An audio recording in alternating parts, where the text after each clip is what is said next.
Hariom Shreyas. Hariom Vijay. Now, let us all chant this first shloka of the Karma Yoga. So I will say, and Shreyas, you please repeat. Okay. And all the others also, please repeat along with Shreyas. All of you, please sit straight. Hold your hands. Along with Shreyas, please repeat. Loke smin. Loke smin. The others can be on mute, please, except Shreyas. Dvi-vidhā niṣhṭhā.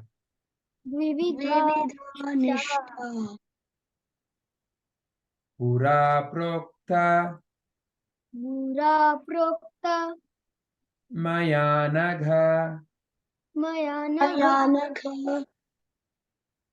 Jnana yogena. Jnana yogena. Sankhyanam. Sankhyanam. Karma yogena. Karma yogena. Yoginam. Yoginam. Let us chant once again. Now, line by line. Loke smin dvi-vidhā niṣhṭhā. Loke smin dvi-vidhā niṣhṭhā. Pura prokta maya nagha. Pura prokta maya naga. Jnana yogena sankhyanam.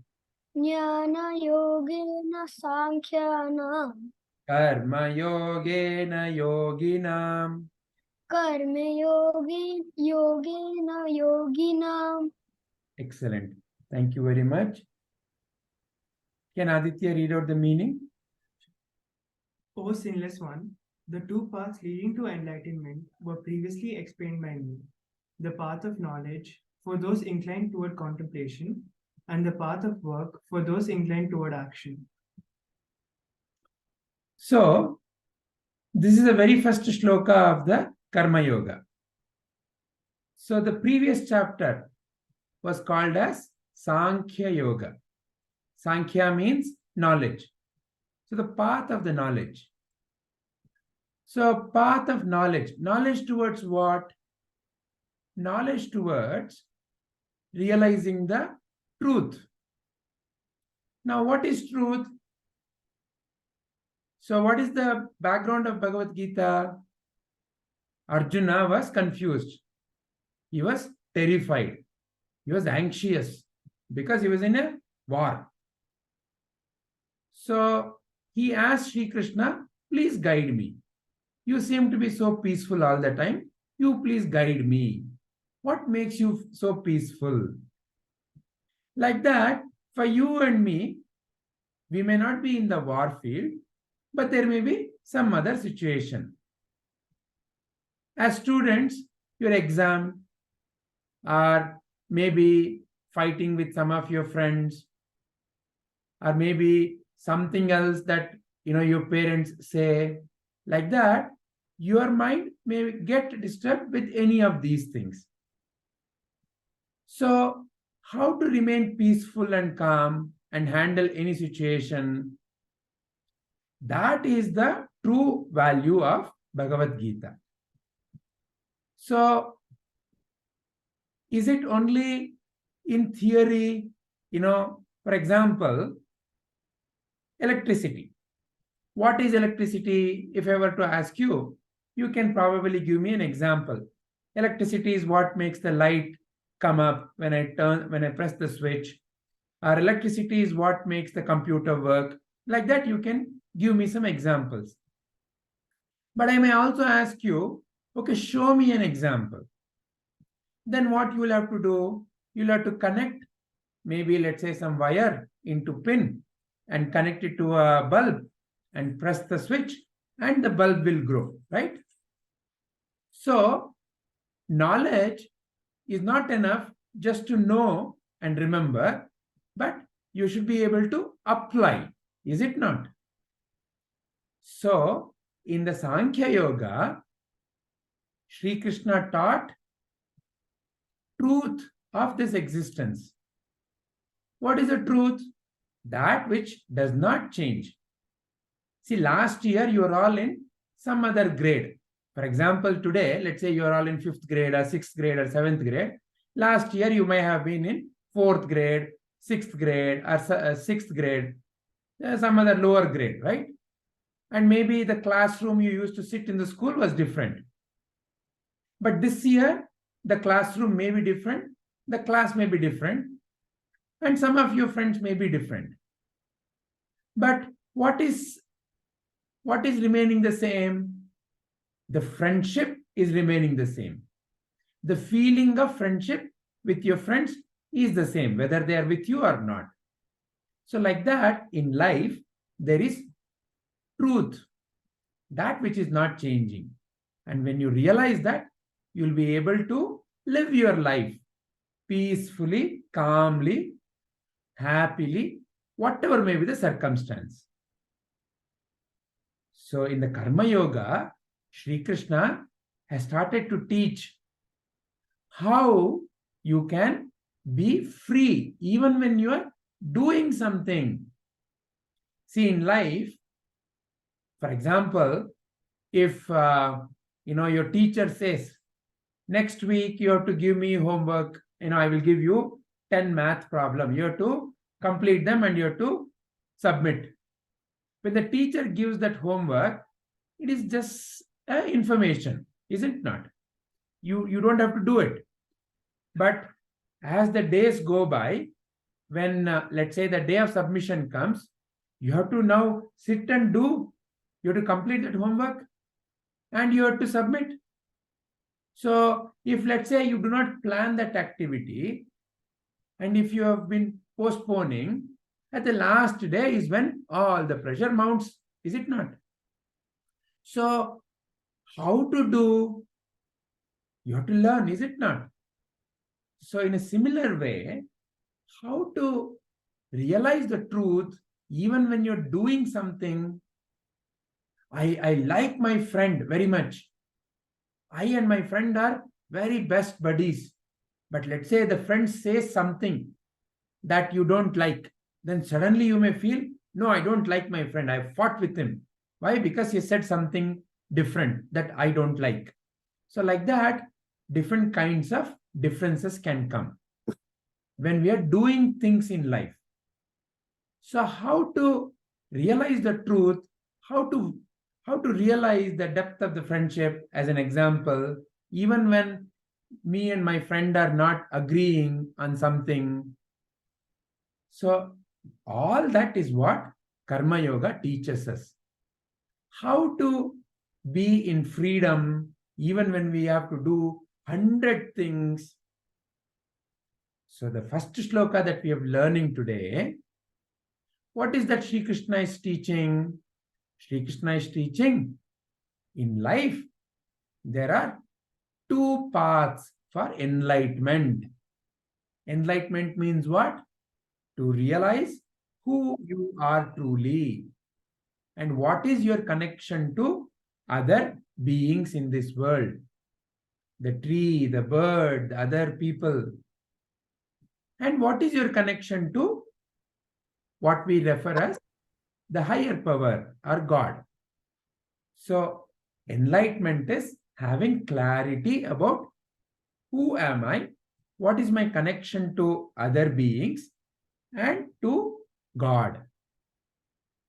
So Sri Krishna is saying, to realize this truth, there are two paths.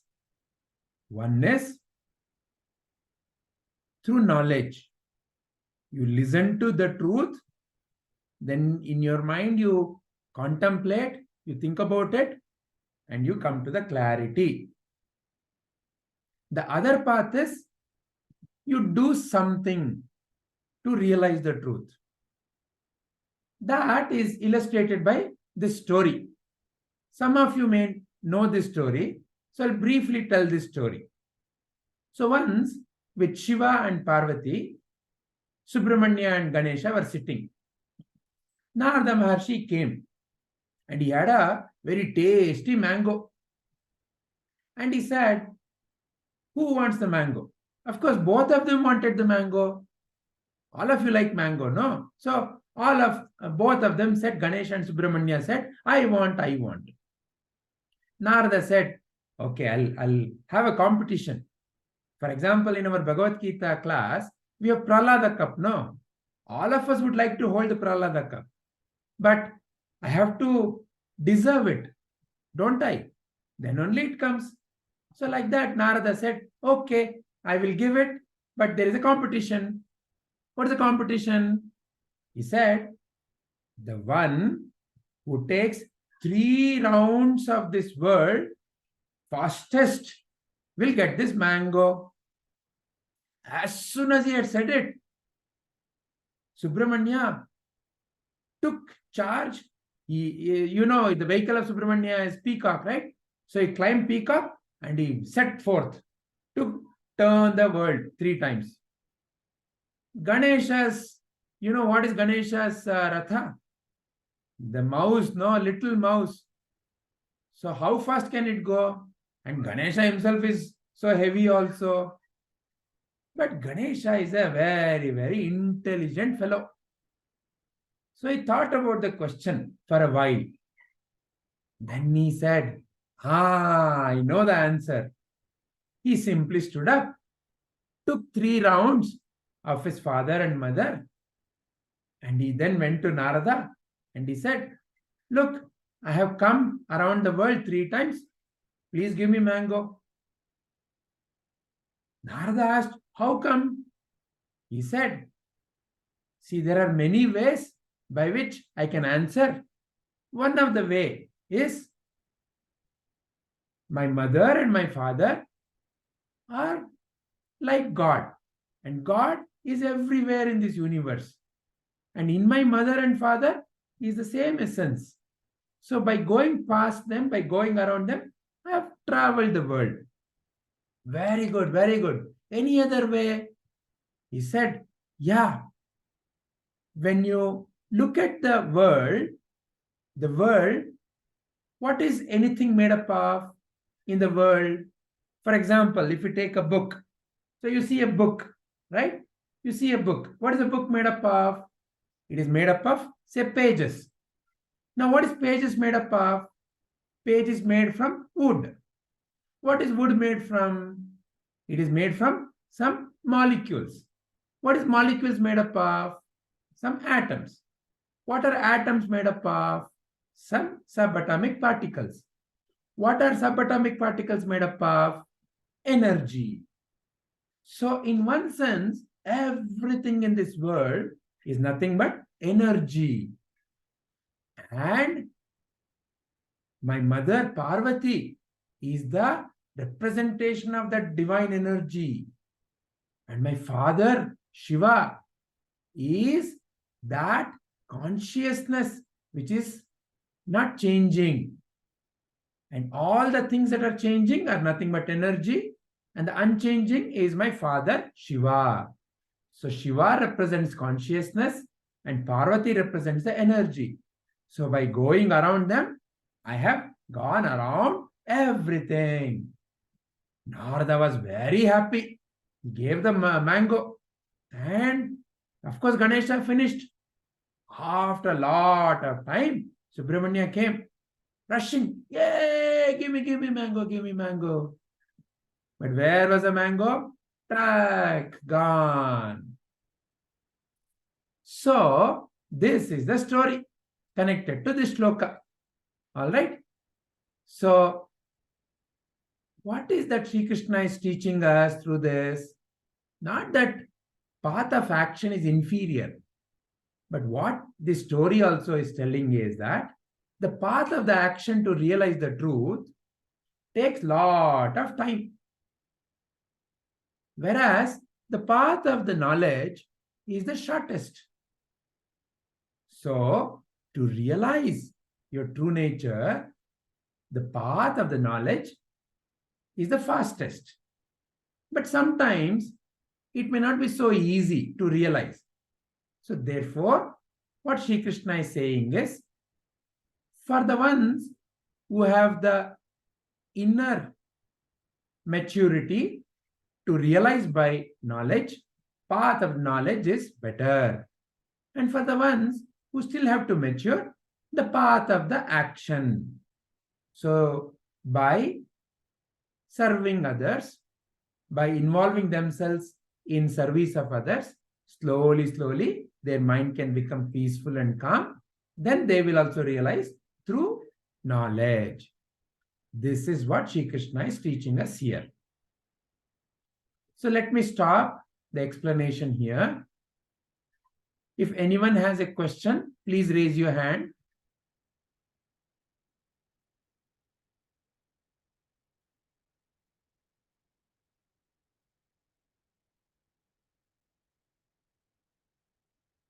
Okay. If there are no questions from any one of you, then I would like to listen to each one of you about what you understood. So let's begin from Tejas, please. So what I understood is that there are two ways of achieving enlightenment. One, you can use your mind. You should get as much knowledge as possible to be enlightened, or you can do the action, and then you can get enlightened. So in the case of this story, you gave us, Ganesha used his mind to get it. So it was fast, but Kartika went 3 times all around the world.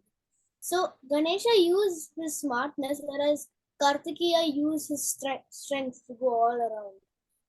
But it doesn't mean both of them, it doesn't mean one is superior, one is inferior. It just depends on the situation. Excellent. Depends on the situation and one's own understanding. Yes. So in this story, Subramanya was not thinking. He immediately rushed into action. Yeah. All right. Very nice, Shreyas. Tejas, thank you very much. Snigdha? Yeah.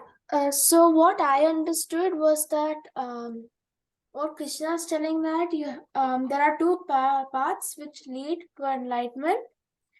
The first one is about knowledge, and the second one is about work. So according to the story, what I understood is that it's not about your strength.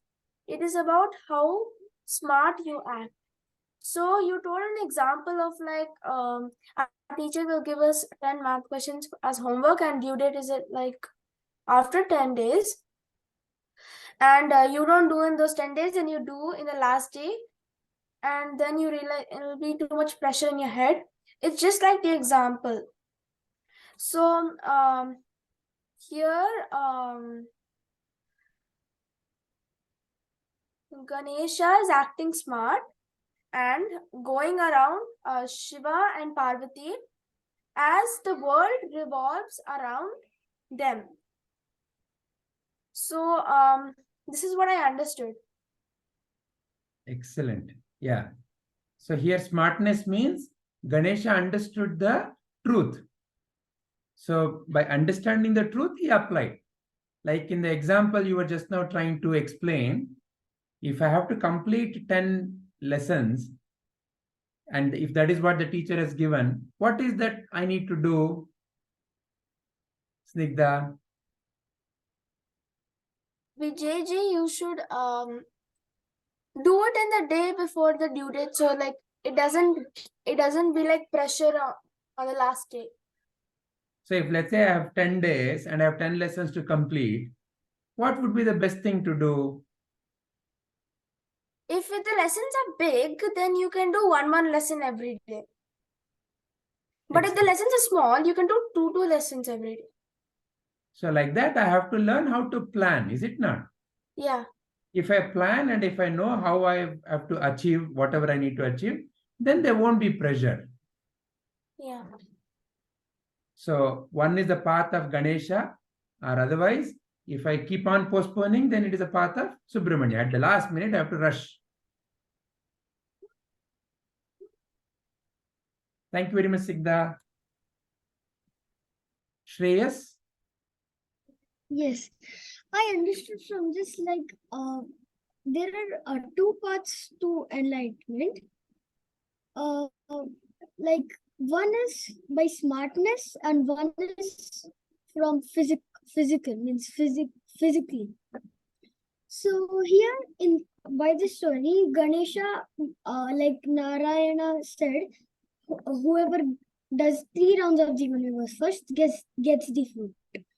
So Ganesha thought for a while, while Subramanya just ran into his peacock and started going.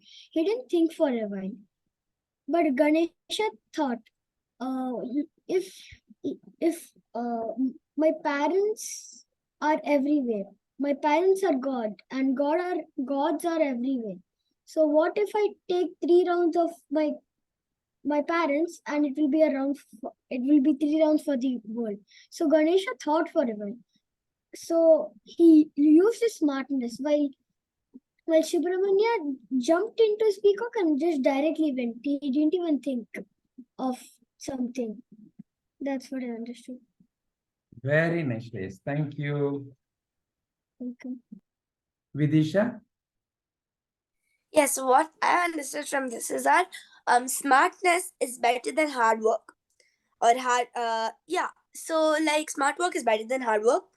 Like how Subramanyam, he had to rush, he had to do 3 rounds of the whole earth, which is definitely going to take a lot of time. Well, Ganesha, he just had to take 3 rounds of his parents because he told that his parents only represent the whole world. So that's how he was very he used his knowledge. Other than, again, he had to again take whole 3 rounds of the world. While none of that is not that exactly the world only you have to take, you just have to represent the world. So he just represented the world by his parents, while Subramanya, he took the full round of the earth or the whole world, which took a lot of time. And by the time Ganesh already ate the mango, so he could not even see the mango before he came.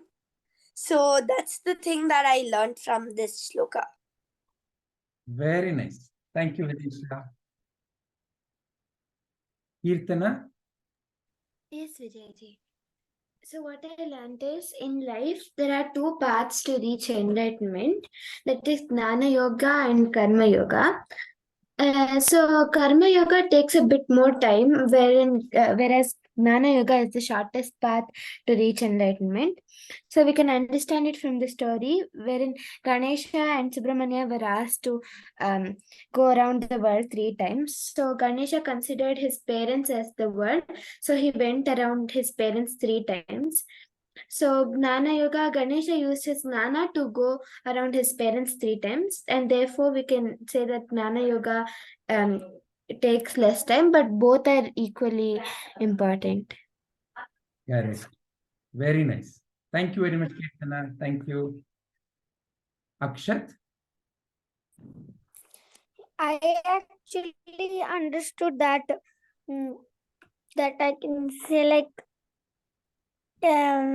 knowledge or intelligence is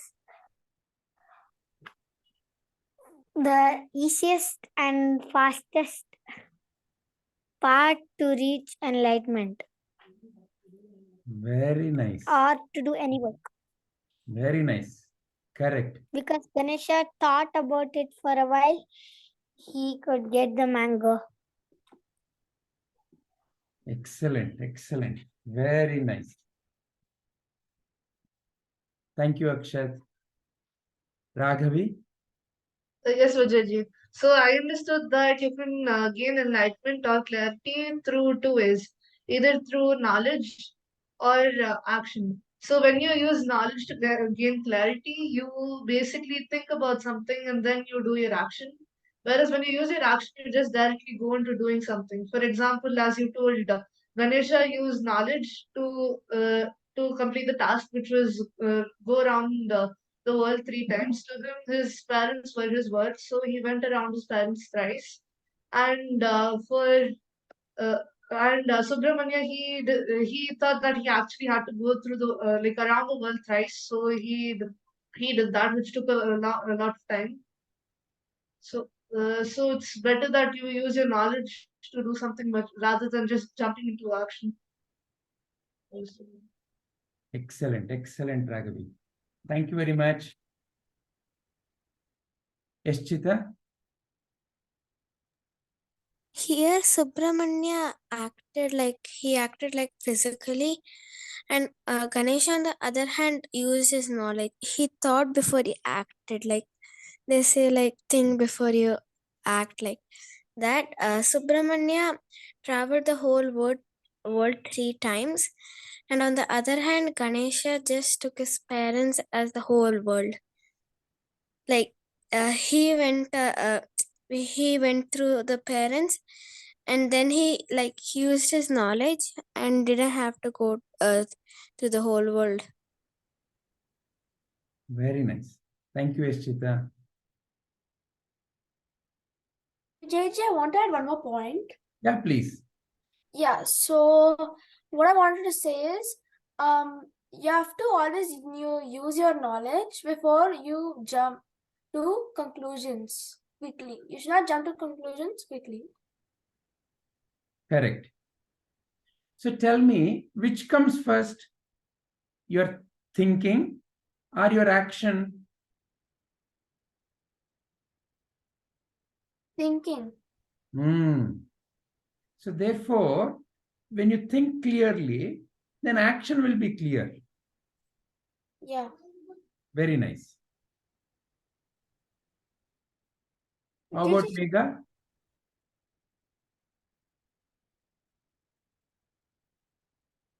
Yes, sir.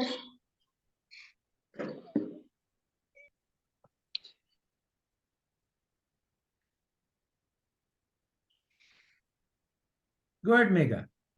Here, Subramanya used his action, which was in Karma Yoga, and Ganesha used Jnana, which came in Jnana Yoga. But Ganesha had knowledge, and he used his knowledge to get the mango faster, whereas Subramanya used his strength and went around the world 3 times.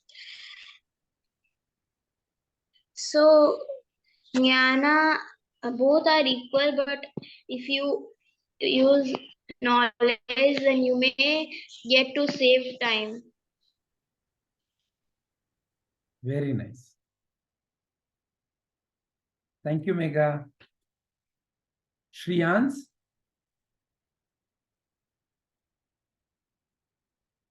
Are you there, Shriyans? Hari Om, Vijayji. About this, I thought that as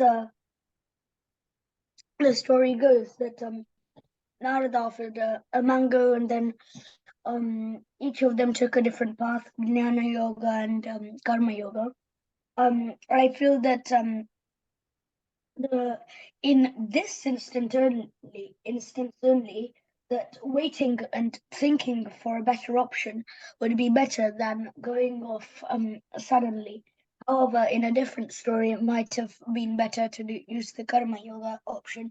But then it shows that Jnana Yoga is the faster way of achieving enlightenment.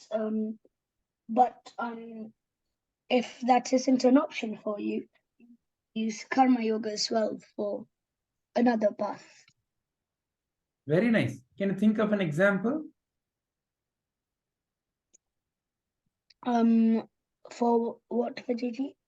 Where you may have to act, but may not have to necessarily think.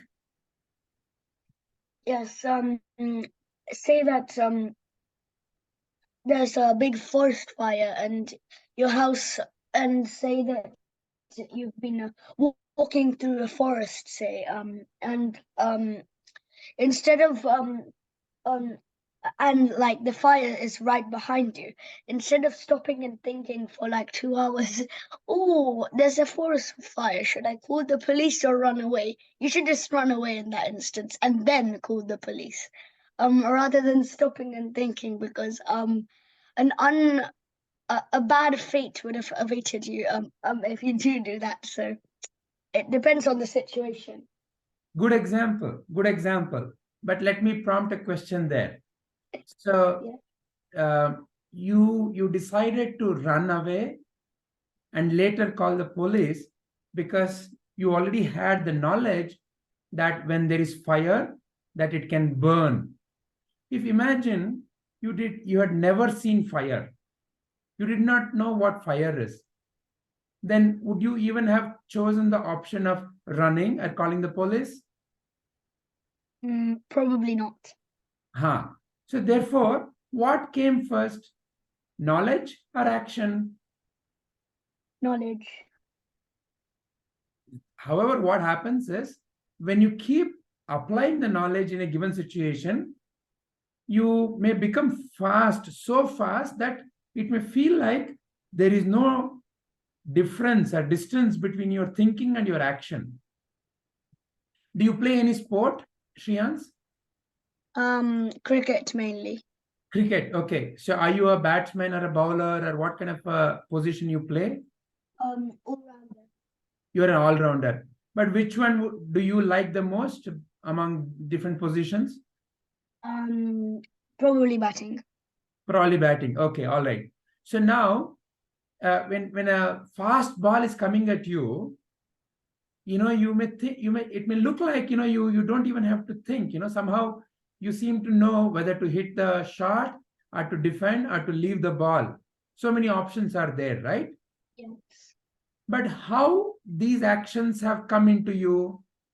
Because of previous knowledge. Which if it comes this way, you have to hit it like this. If it comes this way, you have to hit it like this. Is it not? So one is knowledge, another one is maybe sometime back you took a bad decision. Let's say when the ball was about to hit the wicket, you decided, maybe let me see if I can just leave it, and it would have probably bowled you. So yes, when you have all that knowledge, now you know, okay, now this ball, it is likely to hit, so let me defend or let me push it. Something like that you will decide, isn't it not? yes. So in one sense, therefore, when you look at it, some cases the action may look so fast that there was no thinking, but it is just that you've trained your mind in that particular doing, that there is no difference between the thinking and the action. It appears almost simultaneously. Does that make sense, Shriyans? Yes, it does. Thank you. Yeah, all right. Very nice. Thank you, Shriyans. Thank you for bringing a wonderful question. How about Nitin? Does Nitin have anything to share?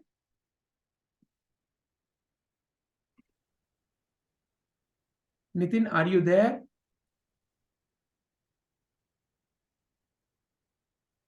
Okay. Looks like Nitin is unable to turn on. How about Aditya? Does Aditya have anything to share? Yeah, so similar to what everyone said, even I understood that. So there are two paths. Not that the one is below the other or one is better than the other, but there are two paths towards enlightenment: karma yoga and jnana yoga. So karma means action. So karma yoga refers to action, acting, and then attaining enlightenment. So let's take an example. Let's say a person who can't really sit down and meditate and contemplate. That person would prefer to go out and provide service to people, like prepare food and give people on the road. So that person would do karma yoga. Not that it's wrong, but that's the inherent quality of the person. They prefer to go in that way to attain enlightenment and help themselves. But let's say there's another person who can't really who go out and help others. They would rather sit down and think and contemplate on what goes on around them. That is jnana yoga. So they would prefer to contemplate and then attain enlightenment. So there are two paths: karma yoga and jnana yoga. So both are towards the same goal, but they're different paths. So they can, not that they're above the other, they're just for different kinds of people who have different inherent qualities. So just like that, Ganesha and Kartikeya. So Kartikeya is more of a Karma Yoga person, whereas Ganesha is more of a Jnana Yoga person. So that's how they chose to go around their task. That's what I understood. Very nice. Excellent. Thank you very much, Aditya. All right. Does anyone else have any other question? Vijayji, can I tell the story now? Do you want to tell the story? Yeah, before you tell the story, I want to ask once again, is there any other question about this shloka? Or anybody wants to add any other point? If not, then let's end the contemplation of the Shloka 3.3. I will stop the recording of the shloka.